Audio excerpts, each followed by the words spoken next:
Welcome back, everyone. It's Simply Bitcoin. We break down the news from Twitter, the daily fail, the meme review, software releases, hardware releases, websites by plebes or plebs. Drop us a like, subscribe.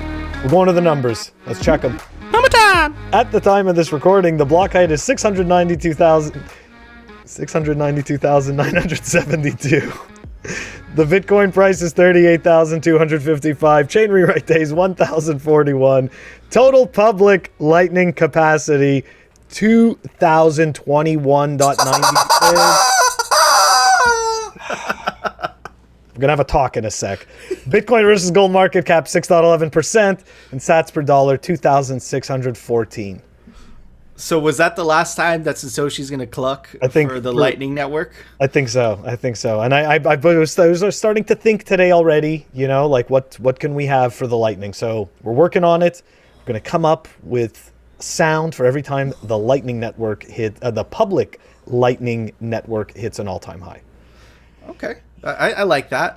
But we should do it in like increments. So like every time it increases by 500 BTC or something. Yeah. We're going to pick an increment, or we're going to get, our viewers to pick an increment for us. And, that's right. Let us do some work. Let us down in the comment. Let us know down in the comments. What noise should the Lightning Network capacity all-time high thing be? But right? Also, the question was, what interval should it be? Should it be like every 500 BTC? Should it be every 1,000? But yeah, if you want to give suggestions also for the sound, let us know. Let us know. But anyways, overall good numbers. An awesome Lightning Network, dude. So crazy. Super bullish. But anyways, Phil, it's time for it. The Daily Fail. I think the other side of this is that when you look at the energy uses of cryptocurrencies, there are only two major cryptocurrencies that have large energy usage. It's Bitcoin and Ethereum. Now, they are the two biggest. The reason is that those are the two proof of work currencies. And proof of work is where all of the energy usage comes from. Ethereum is transitioning to proof of stake over the next few years, which will make it down to just Bitcoin as a big energy user. And so I think that the other piece of this is when you look at the frequent transactions and payment rails, using chains for those, which have massively lower energy footprints. And already you're starting to see that transition towards faster chains, towards layer twos, and other chains that are just built without energy consumption being the standard of measuring rewards. Okay, what exchange is that? FTX co-founder? What does that guy do? He's a shitcoin exchange founder, dude. Yeah, exactly. Like it just sounds like total shitcoining. Anyways, look, okay, what these disingenuous pricks, okay, are trying to do is essentially get you to move to the exact same system you're already a part of that's already screwing you on your ability to store value. Okay, into the future. All they're trying to get you to do is move over to proof of stake, and this absolute nonsense. Okay, see, you know what he did, right? I don't know if you heard what he said. He was like, "Oh yeah, they're already they're already transitioning to other chains." No, they're not. There's zero adoption on those chains. If you go take a look, not only do those shitcoins have zero liquidity, but they have they have no users. I mean, it's ridiculous. There is zero adoption because at the end of the day, it's a company that owns this crap. Nobody's going to store their value there. Like, it's just not happening, okay? Or even worse, it's some made-up foundation. Anyways, but the point I wanted to make was that he goes, oh yeah, people are going to move to a layer 2. It's still Bitcoin, okay? Yeah, they can move to another layer on Bitcoin. The key is that we get to store our value on a censorship-resistant ledger, okay? So they are going to try to fool us with absolute nonsense. And I'm just so disappointed. Dude, and you should be disappointed, man. What makes Bitcoin uncorruptible is proof of work, right? It's this force field of energy, right? That is literally keeping the corruption and Bitcoin separated from each other, right? It's separating the humans from the money. The only thing that's separating humans from the money is literally energy proof of work, right? Proof of stake is essentially putting back the monetary policy in the hands of a few humans, right? So essentially that sounds awfully like the system that we have today, doesn't it? Right? And look, exchanges are incentivized to push proof of stake coins because they make a lot of money staking those proof of stake coins. So they are the main benefactors for what they want, right, is for a system to move to a proof of stake system, right? Because they're going to make a fuck ton of money, and they're going to become like banks. They're going to be a third arm of the state. That's essentially what's going to happen, right? Regulators are going to crack down on them, and essentially you're going to have this dystopian nightmare of, you know, of you thinking that you're using cryptocurrencies, but in reality you're using like essentially an extension of the current system today, right? So listen, the breakthrough technology that came with Bitcoin, it wasn't blockchain. Blockchain is like a very inefficient way to store data, right? It's proof of work, right? Proof of work was the breakthrough technology, and I hate how people keep shying away from it and saying, I could do it better. You can't, right? That is the best thing. And this idea that Bitcoin you waste energy or uses too much energy, that's bullshit. We've covered it so many times on this show, and we're going to keep reiterating it and saying it over and over again. Bitcoin uses stranded energy that was already going to waste, because if it wasn't stranded, if it wasn't just going to waste already, then it wouldn't be cheap. If it's not cheap, then it's not efficient for the Bitcoin miner. I want to just also add, you know, as you were talking, it also got me to think, right? You know, don't forget this nonsense about these coins not using as much energy, or in some cases no energy. There's nothing securing them. Mm-hmm. Nobody is putting any work or time securing them. And just think about it. Think of the time that you have put in to saving and accumulating your value and your money and your wealth. And you're going to go trust it to somebody that's not even a person, but a chain that does absolutely nothing to secure it. It's just complete nonsense. It is. Yep. It's complete nonsense. And man, this is why Eric Voorhees the same. This gives the same type of attitude, dude. It's like these shitcoin exchanges, like they have to justify in their minds or whatever. Like they have to be like, we have to sell them shitcoins, you know? And it's like, man, it's just so insincere. And guess what, bro? If Bitcoin didn't exist, FTX would go to zero. His exchange would collapse. So it's like you're screwing the fucking the goose that gave you the golden egg. You're basically killing the goose. It's so stupid. Anyways, whatever. That left a bad taste in my mouth. Anyways, Phil, It's time for the Daily Meme Review. All right, everybody. The meme for today is brought to us by BTC Padre. And anyways, it is. By the way, I think it's really ironic that his last name is Bankman. It's Bankman. No wonder he's against proof of work. It all makes sense. It's a conspiracy. Anyways, I digress. It's Greta Thunberg. It's Christine Lagarde, it's Klaus Schwab, it's Macron, and it's Bill Gates. And of course, they're all part of the World Economic Forum, and they're all looking down on Mr. Sam Bankman because, right, you want governments and you want states. They want you in a proof of stake system, baby, because that's the only way they control it. They hate proof of work because you can't control proof of work. Right, unless you match the amount of computational power that the Bitcoin network has. At this moment in history, it looks very economically unfeasible to do that. But anyways, for that meme, I'm going to give it a therapy ball, which, by the way, if you step on, makes your feet feel really good. Yeah. What about you, Phil? Therapy balls. Yeah. You know what? It's kind of funny. They give those out like in corporations, right? Like that's all you need or something. Like that's going to fix it all. But they give them to you in different shapes. So they're not just balls. Like sometimes they're in shapes of pills or, you know, squares. Anyways. Oh, cool. I know what you're talking about. Yeah. No, it's harder than that. It's not those. It's much harder. It's okay. It's like for the ball of your feet, you know? Oh, okay. Those are stress balls. I think that's what they're called. Yeah. Oh, so this is like a step up from stress. Dude. It's like you step on this and it goes into your feet, you know? Therapy balls. Yeah. Okay. Well, you know what? I thought that was a great meme. And for that, I am going to give it this really cool set of Velcro cable ties.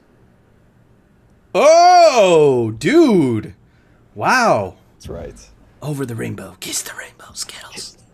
I love Skittles. But you know what? Okay, what's the deal with lemon Skittles, right? Right. Like, why do they... But it's not just Skittles, right? Like, they do this in so many candies. Like, they always have these two crappy flavors that nobody eats, right? It's for there's like... It's like they put, like, lemon lime. Like, nobody likes those. I bet you there's some person. It's a scam. It's for... it is. It's a scam. I don't know why they do it. All of these candies should only have the good flavors. It's true. I agree with you. It would save a lot of money too. Think about how much money. Think how much money they spend on making that color that no one eats. It just doesn't taste great, you know? Anyway. That's what happens when we live on a fiat standard. That type of shit happens. Bad candy. Bitcoin fixes this. Bitcoin fixes the candy. I think. We don't know. We hope. Anyways, Phil, it's time for the Daily News, sponsored by Crypto Cloaks. All right, everybody, check out this article by Market Insider. Man, this happened a couple days ago. We rushed up to the 40K region. Take a look at how many people were liquidated. $183 million worth of Bitcoin and shitcoin short positions were liquidated in a 24-hour span amid Bitcoin's rally to 40,000. Of those, 81% was Bitcoin, and around $720 million of Bitcoin trades were liquidated. That's a massive short squeeze. And man, there's a lesson here. Just stay humble. Stack sats. Don't use leverage. Phil? I mean, besides RIP, wrecked. I mean, that's, you know, don't get me wrong, but this is one of the reasons I stack, right? Because I'm not confident enough that I think I can time the market, and you just got to look at Bitcoin, right? This is what Bitcoin does, you know. I've been watching I've been watching candles for years now, and I've never seen activity like what Bitcoin does. So you just, it's corny, but right, what what Matt Odell coins, the stay humble stack sats, like that's kind of, Bitcoin kind of forces you into that. Like, sure, you can trade it, but it's totally at your own risk. Yep, and we go over those articles just to point it out, man. Yep. You take the long time preference or long time preference thinking, thing works out for you. Anyways, moving on, continuing with this story. The great mining migration is continuing. The hash rate is continuing to recover. Check out this article by Bitcoin Magazine. Crusoe Energy seeking loan to expand Bitcoin mining operations. The firm is seeking, look how smart they are. The firm is seeking $100 million to $125 million in debt deal backed by Crusoe's Bitcoin mining and generation equipment. They're essentially getting that money for free. Because if they're getting a fiat loan of 100 or 125 million, and that fiat is continuously losing value, and Bitcoins continues to increase in value, they essentially get that loan for free. So super smart shout out to these guys because they're doing it right? Anyways, Crusoe seeks to help make, this is for Sam, okay? This is for Mr. Bankman, okay? Crusoe seeks to help make fossil fuels less harmful to the environment by cutting down on the industry's standard practice of flaring unwanted natural gas. The industry usually resorts to burning off gas, a byproduct of oil drilling, because it is often more cost effective than selling it. So I keep telling you, Bitcoin, the best energy for Bitcoin is stranded energy. And this is exactly what this is, right? Look, it's more cost effective just to burn it off. In a pre-Bitcoin world and in a post-Bitcoin world, guess what? You don't flare it off because that's costing you precious Satoshis. Mm-hmm. But by leveraging that excess gas to mine Bitcoin instead, energy producers can use low-cost energy that would otherwise waste to reap the outsized returns of Bitcoin. This whole time, they're doing a fiat-based loan to pay for this whole operation. Man, these guys are brilliant. Because if they pay this loan back over time, the fiat value is going to continue losing value because of inflation, because there's some psychopaths in the Fed. They're just printing money to pay for everything.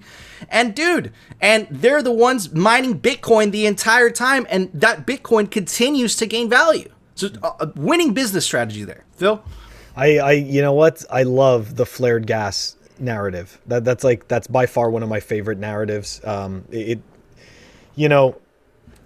This is the kind of thing, right, where you can see how people are getting creative to get cheaper energy, right? Like, this is energy that would otherwise be burnt off, that would otherwise be wasted. Now, all of a sudden, it's powering Bitcoin miners, right? It might even be helping turn a business that maybe isn't so profitable into a profitable business. Who knows? Don't get me wrong, but this is opening up opportunity, and at the same time, it is good for the environment, and it gets to fight FUD from losers like we saw from Mr. FTS, whatever it's called, FTX exchange. Mr. Bankman.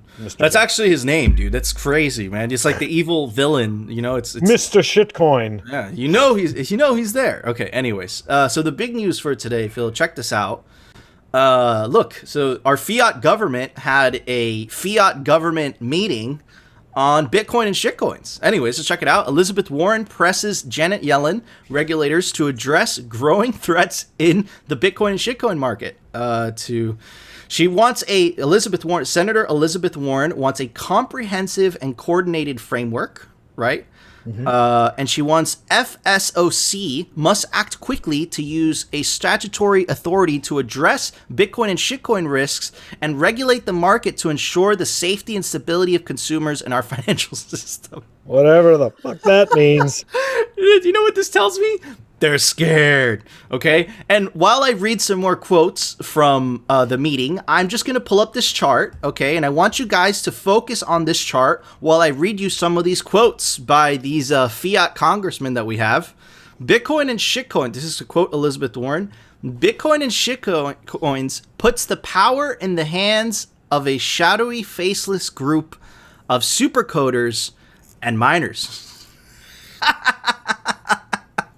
By the way, I just might add that that's wrong. No, there is no power in the people developing Bitcoin Core because you're running the node. You have the last decision on what Bitcoin Core software you want to run or not, right? So that first part is wrong. The second part, miners. Miners, as shown in the 2017 fork wars, are no more than paid security guards, right? They don't have power over the Bitcoin network. So these premises are wrong. And she also had a Freudian slip when she said Bitcoin and shitcoin puts the power in the hands of. So who's the power in right now? Huh? Okay, anyways, next quote I want to read by Elizabeth Warren. All warning signs are flashing. The hype, volatility, the wind claims that turn out to be false. As the crypto market grows, so does risk to our financial stability. Oh, right. It's that, right? It's not, this giant blue dildo of money printing. That has nothing to do with it, right? Nothing, right? No. It's Bitcoin. It's not them. Yeah. It's not them. It's not the money printing. Okay. These people are crazy. Okay. Nuts. Our economy regulators need to do their job and step in before it's too late. So they know, right? So Elizabeth Warren had some slip already. She said the power, right? We know that she's talking about her power, right? Just before it's too late. What she means is not the ruination of the American economy before it's too late for essentially for her to keep her fiat power that, the people that win the popularity contest win. Anyways, to read the last quote, right, by Senator Brown. Bitcoin and shitcoins put Americans' money at risk, right? So, again, it's not the bad economic policies of the people that win the popularity contest, right? It's not them, right? It's Bitcoin and shitcoins, right? They don't take any responsibility for the money printing. It hasn't even been mentioned. They don't mention any of this. They don't mention the fact that people are buying Bitcoin to protect themselves from these crazy politicians that are money printing to pay for shit that they can't afford. Phil? Yeah, what sickens me is this, right? Essentially, the system forces everyone to do one of two things, okay? If you don't understand anything about stocks or investments, you end up saving your money. You possibly end up getting bonds or some crap like that, But if you know a little bit more, you end up going and getting stocks, and you end up putting your money at a lot of risk because you're banking on some company, right? Making a lot of money, right? Making bigger returns, right? And essentially your stock going up. So this is what it forces people to do. And of course they can't do that. So what do? You go to an advisor, right? And the advisor goes and they pretty much promise you some garbage number like, 6 to 12%, whatever it is. And you just contribute every month and hope that at some point in the future, in 60 years, right, you've beat inflation and you've also made some money so that you can somewhat live comfortably, okay? Not everybody knows how to do that. A lot of people just save in cash. There's unfortunately a lot of people that don't know any better. If they save at all, they save in cash.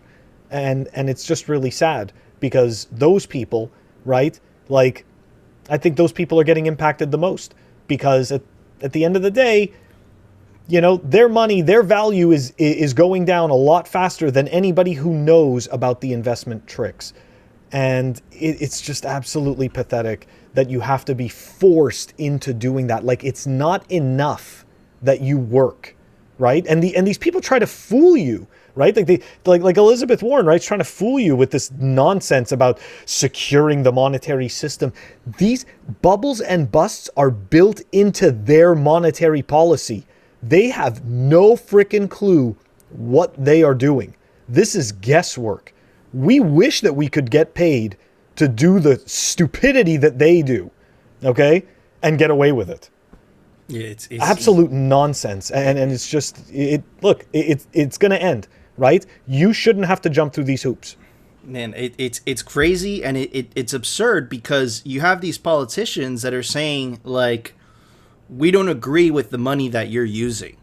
You have to use our money so that we can continue being irresponsible, and we can continue paying for our failed policies and wars, essentially, because that's what fiat money printing enables, right? So it's like, it's great, bro. It's starting to reveal the hidden totalitarians, man.